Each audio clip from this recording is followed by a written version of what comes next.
சிம்ம ராசி என்பர்களுக்கு இந்த பராபவ வருடம் மிகப்பெரிய ஒரு மாற்றத்தை கொடுக்கக்கூடிய ஒரு வருடமாக தான் இருக்கும்.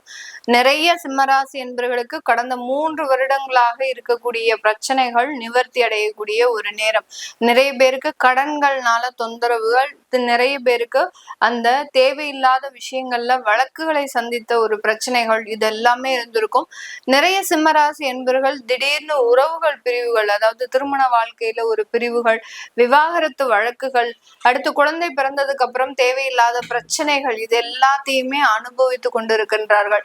இதுவரைக்கும் இல்லாத பிரச்சனைகளை எல்லாமே அனுபவித்து கொண்டிருக்கின்ற இந்த சிம்மராசி என்பவர்களுக்கு இந்த வருடம் ஆரம்பித்து ஒரு 4 மாதங்கள்ல மிகப்பெரிய ஒரு மாற்றங்கள் கண்டிப்பாக தீரக்கூடிய ஒரு நேரமாக இருக்கும். நிறைய பேருக்கு வேலை இல்லை அப்படின்ற ஒரு நிலையான ஒரு அமைப்பு அப்படின்றது இருக்கு. கிட்டத்தட்ட ஒரு 1.5 வருடங்களாக எனக்கு வேலை போச்சு, எந்த ஒரு வேலையோ தேடுறேன், ஆனா எந்த இடத்துலயும் எனக்கு சாதகமாக இல்லை அப்படின்னு சொல்லக்கூடிய இந்த சிம்ம ராசி என்பவர்களுக்கு இந்த ஏப்ரல் மாதத்திலிருந்து அந்த வேலை கிடைப்பதற்குண்டான முழு அமைப்புகளும் முழு வாய்ப்புகளும் கண்டிப்பாக இருக்கக்கூடிய ஒரு சூழ்நிலை. இந்த நேரத்துல இந்த சிம்ம ராசி என்பவர்கள் தன்னுடைய வேலை ரீதியான விஷயங்கள்ல ரொம்ப ஒரு மென்டல் ப்ரெஷர் அப்படின்றது கண்டிப்பாக இருக்கும். ஏன்னா 7.5 அஷ்டம சனி அப்படின்னு சொல்லக்கூடிய உங்களுடைய 8ஆம் இடத்துல அந்த சனி பகவான் இருக்கிறதுனால ஒர்க் ப்ரெஷர், ஒரு டிப்ரெஷன், இந்த மாதிரி ஆகலாம். சரிவர வேலை செய்ய முடியாத ஒரு சூழ்நிலை, அப்படியே வேலை செஞ்சாலும் உயரதிகாரிகள்னால தொந்தரவுகள், இது எல்லாமே கண்டிப்பாக இருக்கும்.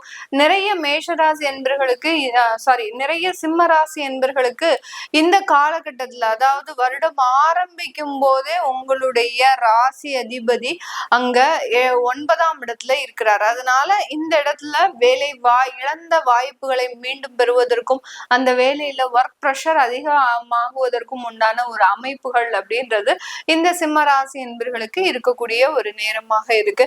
இந்த காலகட்டத்துல இந்த சிம்ம ராசி என்பர்கள் வெளிநாடு போறது ரொம்ப நல்ல ஒரு விஷயம். வெளிநாடு அப்படின்னா நீங்க பிறந்த ஊர்ல இருந்து ஒரு 500-1000 கிலோமீட்டர் ஒரு வெளிநாடோ வெளி மாநிலமோ ஒரு வெளியூர் இடமாற்றம் பண்ணிக்கிறது நல்லது. இதெல்லாம் பாத்தீங்கன்னா உங்களுடைய வேலை சார்ந்த சில பிரச்சனைகள்ல இருந்து உங்களை வெளியில கொண்டு வருவதற்குண்டான ஒரு நேரம். நிறைய சிம்மராசி என்பவர்கள் ரொம்ப மன உறுதியோட உடையவர்கள். ஆனால் கடந்த 2 வருடங்களாக பாத்தீங்கன்னா ஒரு மன தைரியம் அப்படின்றத இழந்துட்டு தான் இருக்கிறாங்க. திடீர்னு இருந்தாப்புல நமக்கு ஏதாவது ஆயிடும், தன்னுடைய உயிருக்கு பயம் அப்படின்றதுதான் சொல்லணும். ஒரு மரண பயம்னே இதை மேக்சிமம் சொல்லலாம். ஏதாவது ஒரு இடத்துல நம்மளுக்கு ஏதாவது ஆயிடுச்சுன்னா நம்மளுடைய குடும்பத்தை யார் காப்பாத்துவா? ஏன்னா அளவுக்கு அதிகமாக அந்த குடும்ப சுமைகள் அப்படின்றது அதிகமாயிடுச்சு. அந்த சுமைகளை எல்லாத்தையுமே நம்மளால சரி பண்ண முடியுமா அப்படின்ற ஒரு கேள்விக்குறியோட வாழ்ந்து கொண்டிருக்கின்ற இந்த சிம்மராசி என்பர்களுக்கு இந்த பராபவ வருடம் ஒரு முழுமையான ஒரு நிவர்த்தியை கொடுக்க போது, வருடம் ஆரம்பிக்கும் போதே அந்த குலதெய்வத்தினுடைய ஆசிர்வாதம் முழுமையாக இருக்கிறதுனால நீங்க வேண்டுன அந்த தெய்வத்தினுடைய பிரார்த்தனை முழுவதுமாக உங்களோட செயல்படுவதற்குண்டான ஒரு தருணம். நீங்க எவ்வளவுக்கு எவ்வளவு ஆத்மார்த்தமா பிரார்த்தனை பண்ணியிருக்கிறீங்க அப்படின்றது இந்த ஏப்ரல் மாதத்திலிருந்து ஊர்ஜிதமாக செயல்படக்கூடிய ஒரு நேரமாக இருக்கும். அடுத்து பாத்தீங்கன்னா திடீர் உறவு பிரிவுகள் அப்படின்னு சொல்லியிருப்பேன் முதல்லயே. அந்த உறவுகள் பிரிவுகள் அப்படின்றது பாத்தீங்கன்னா அந்த விவாகரத்துகள், எதிர்பாராத நேரத்துல எதிர்பாராத விவாகரத்து அப்படின்றது இந்த சிம்ம ராசி என்பர்கள் மட்டும்தான் இதை அனுபவிச்சிருப்பாங்க. கொஞ்சம் கூட இதை எக்ஸ்பெக்ட் பண்ணியிருக்கவே மாட்டாங்க. ஆனா அந்த எதிர்பாராத நேரத்துல நடக்கும் போது அதை தாங்கி கொள்ளக்கூடிய ஒரு மன வலிமையும் இந்த ராசி என்பர்கள் கிட்ட இருந்தது. அந்த மன வலிமையை தாண்டி அந்த ஒரு என்ன சொல்றது, மனம் ஒரு தெளிவான ஒரு சிந்தனை இல்லாமல் இருக்கக்கூடிய ஒரு நிலையில தான் இருக்கிறாங்க. என்னமோ விவாகரத்து ஆயிடுச்சு, நானும் ஓகே சொல்லிட்டு வந்துட்டேன், ஆனாலும் என்னுடைய மனதுக்குள்ள மிகப்பெரிய ஒரு வேதனை உள்ள இருந்து ஆட்டிக்கிட்டே இருக்கு. எனக்கு என்னுடைய வாழ்க்கை மீண்டும் கிடைக்குமா, என்னுடைய வாழ்க்கையில எனக்குன்னு ஒரு உறவுகள் இருப்பாங்களா அப்படின்ற ஒரு கேள்விக்குறியோடையே என்னுடைய வாழ்க்கை பயணம் நடந்துட்டு இருக்குது. இதுக்கு எல்லாத்துக்குமே ஒரு முற்றுப்புள்ளி கிடையவே கிடையாதா அப்படின்ற ஒரு ஏக்கங்கள் இருக்கும். இது எல்லாமே சரியாகக்கூடிய ஒரு சூழ்நிலை. இந்த பராபவ வருடம் வருடம் உங்களுக்கு மிகப்பெரிய ஒரு நிவர்த்தியை கொடுக்க போகுது. மனதளவு இருந்த சில சிக்கல்கள் எல்லாம் தீரப்போகுது. ஏதோ ஒரு பாரத்தை இறக்கி வச்ச மாதிரியான ஒரு உணர்வுகள் இந்த சிம்மராசி என்பர்களுக்கு கிடைக்க போகுது. நிறைய பேருக்கு தொழில் சார்ந்த விஷயங்கள்ல நிறைய ஒரு வாய்ப்புகள், அதாவது அது தொழில் என்ன தொழிலாக இருக்கட்டும், உற்பத்தி சார்ந்த தொழில், ரீட்டைல் சம்பந்தப்பட்ட சார்ந்த தொழிலாக இருக்கட்டும், கமிஷன் தொழிலாக இருக்கட்டும், அடுத்து பாத்தீங்கன்னா சினி சம்பந்தப்பட்ட, அதாவது சினிமா துறை சம்பந்தப்பட்ட ஒரு தொழிலாக இருக்கட்டும், எந்த தொழிலாக இருக்கட்டும், அந்த தொழில்ல மிகப்பெரிய ஒரு வாய்ப்புகள் கூடி வரக்கூடிய ஒரு நேரம். கடந்த காலத்துல எல்லாம் வாய்ப்புகள் வந்தது மேடம், நம்ம கைக்கு எட்டின அளவுக்கு நானும் அதை பெரிய அளவுக்கு முயற்சி செய்து பார்த்துட்டேன், ஆனா அதுல இருந்து என்னால வெளியில வர முடியாத ஒரு சூழ்நிலை அப்படின்ற மாதிரியாக இருந்திருப்பாங்க. வாய்ப்புகள் கிடைத்தும் அதை பயன்படுத்தாத ஒரு சூழ்நிலையில இருக்கக்கூடிய ஒரு மனவேதனை மாதிரி எந்த ஒரு இடத்துலயும் இருக்காது. எதற்கையே உங்களுக்கு வாய்ப்புகள் இருக்கும், ஆனா அதை பயன்படுத்த முடியாத ஒரு சூழ்நிலை. இந்த மாதிரியாக எல்லாம் இந்த சிம்ம ராசி என்பவர்களுக்கு பலவிதமான இடத்துல பலவிதமான பிரச்சனைகள் உங்களை நோக்கி வந்திருக்கும். இந்த பராபவ வருடம் அதிலிருந்து எல்லாம் முக்கியமான ஒரு நிவர்த்திகளை கொடுக்கக்கூடிய ஒரு தருணமாக இருக்க போது. உங்களுக்கு ஒரு மனதளவு ஒரு பாரங்கள் குறைவதற்குண்டான ஒரு நேரம். முழுமையா நான் மகிழ்ச்சியா இருப்பேனா அப்படின்னு கேட்டீங்கன்னா அதுக்கு இப்போதைக்கு சான்ஸ் கிடையாது. ஏன்னா அஷ்டம சனி அப்படின்றது இருக்கிறதுனால அந்த தொழில் ரீதியான வேலை ரீதியான ஒரு டிப்ரெஷன் அப்படின்றது அதிகப்படியாக இருக்கும். சனின்றது பார்த்தீங்கன்னாலே ஒரு கர்மகாரகன், ஒரு வேலைக்காரகன், அடுத்து பாத்தீங்கன்னா ஒரு நீதிக்காரகனும் கூட.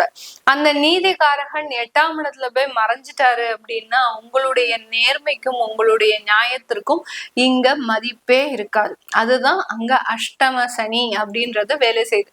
நிறைய பேர் பாத்தீங்கன்னா இந்த 7.5 சனிக்கும் அஷ்டம சனிக்கும் முடிச்சு போட்டுக்கிட்டே இருப்பாங்க. அஷ்டம சனின்றது வேற, 7.5 சனி அப்படின்றது வேற. 7.5 சனி உங்களுக்கு உண்டான வாழ்க்கை பாடத்தை கற்றுக் கொடுக்கக்கூடிய ஒரு சனி பகவான். இந்த அஷ்டம சனி அப்படின்றது உங்களுக்கு உண்டான ஒரு நியாயத்தை, ஒரு தர்மத்தை, ஒரு நல்ல ஒரு விஷயத்தை அவரால் செய்ய முடியாம மறைஞ்சு போய் இருக்கக்கூடிய ஒரு சூழ்நிலை. அதனால உங்களுக்காக யார் சப்போர்ட் பண்ண வந்தாலும் அவங்கள முதல்ல கட் பண்ணி விட்டுருவாங்க. அதுதான் அந்த அஷ்டம சனி முழுமையாக வேலை செய்யும். அதனால இந்த அஷ்டம சனி காலகட்டத்துல நான் போய் சனி பகவானுக்கு போய் எள்ளு தீபம் போட போறேன், திருநள்ளாறு வாரம் போயிட்டு வரேன் அப்படின்னா தயவு செய்து அதை யாருமே பண்ணாதீங்க.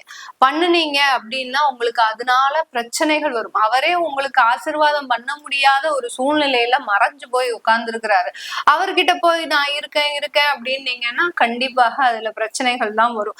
இதுக்கு ஒரு சின்ன உதாரணம் அப்படின்னு, இந்த அஷ்டம சனிக்கு ஒரு சின்ன உதாரணம் அப்படின்னு சொல்லணும் அப்படின்னா, ஒரு அரக்கர்களுக்கும் தேவர்களுக்கும் சண்டை நடக்குது அப்படின்னு வச்சுக்கலாம். முன்னாடி புராண காலத்துல எல்லாம் இந்த மாதிரியான ஒரு விஷயங்கள்லாம் நம்ம நிறைய கேள்விப்பட்டிருப்போம். அந்த தேவர்கள் ஆகப்பட்டவர்கள் அந்த நமக்கு நல்லது நடக்கணும் அப்படின்றதுக்காக அந்த தெய்வத்தை பிரார்த்தனை பண்ணுவாங்க. அந்த தெய்வத்தை சிவனையோ ஒரு பெருமாளையோ ஒரு பிரம்மாவையோ போய் பிரார்த்தனை பண்ணி அவர்களுக்கு உண்டான சில தேவைகளை பெற்று அதுக்கப்புறமா அந்த அரக்கர்களை எதிர்ப்பாங்க. இதை இப்போ நம்ம அப்படியே அஷ்டம சனிக்கு மாத்த போறோம். இப்ப அஷ்டம சனி அப்படின்றது உங்களுக்கு நல்லதை கொடுக்காத ஒரு சனி பகவான். அப்படி இருக்கும்போது நீங்க தெய்வ பிரார்த்தனையை கையில எடுக்காம டைரக்டா சனி பகவானை போய் நீங்க ஹேண்டில் பண்ணும்போது அவர் உங்களை மேலும் பாதிப்பதான் கொடுப்பாரே ஒழிய பெரிய அளவுக்கு நல்லதே கொடுக்க மாட்டார். அதனால நீங்க என்ன பண்ணணும், யாருக்கெல்லாம், அதாவது இந்த சிம்மராசி என்பவர்கள் ஒவ்வொருத்தரும் என்ன பண்ணணும்னா அப்படின்னா நல்ல தெய்வ பிரார்த்தனையை வைக்கணும். எந்த இடத்துல உங்களுக்கு தெய்வம் பலமா இருக்கோ அந்த இடத்த தெரிஞ்சு வச்சுட்டு நீங்க அந்த தெய்வத்தை உங்களோட நீங்க டிராவல் பண்ணும்போது அந்த சனியினுடைய பாதிப்பு டோட்டலா குறைஞ்சிடும். அதுல 1% கூட உங்களுக்கு பாதிப்பே கொடுக்காது. இதுதான் இந்த அஷ்டம சனியினுடைய முழுமையான விளக்கம். அதனால இதை ஃபாலோ பண்ணுங்க. நான் போய் திருநள்ளாறு போறேன், வாரம் சனிக்கிழமை அன்னைக்கு சனியை பார்த்து நான் விளக்கேத்துறேன், தயவு செய்து யாருமே செய்யாதீங்க. அதனால பாதிக்கப்பட போறது நீங்க மட்டும்தான், வேற எந்த ஜோதிடர்களும் கிடையாது. இத கொஞ்சம் கவனமா வச்சுட்டு செய்யுங்க. இது எல்லாமே நம்ம கோச்சார நிலவரப்படி பலன்களை சொல்றோம். உங்களுடைய சுய ஜாதக திசா புத்தி பலன்களை பார்க்கணும் விருப்பப்படுறவங்க கீழே இருக்கிற நம்பருக்கு வாட்ஸ்அப்ல அப்பாயின்மெண்ட் வாங்கிக்கிட்டு நீங்க கன்சல்ட் பண்ணிக்கலாம். உங்களிடமிருந்து விடைபெறுவது உங்கள் ஆஸ்ட்ரோ பூர்ணா. நன்றி, வணக்கம்.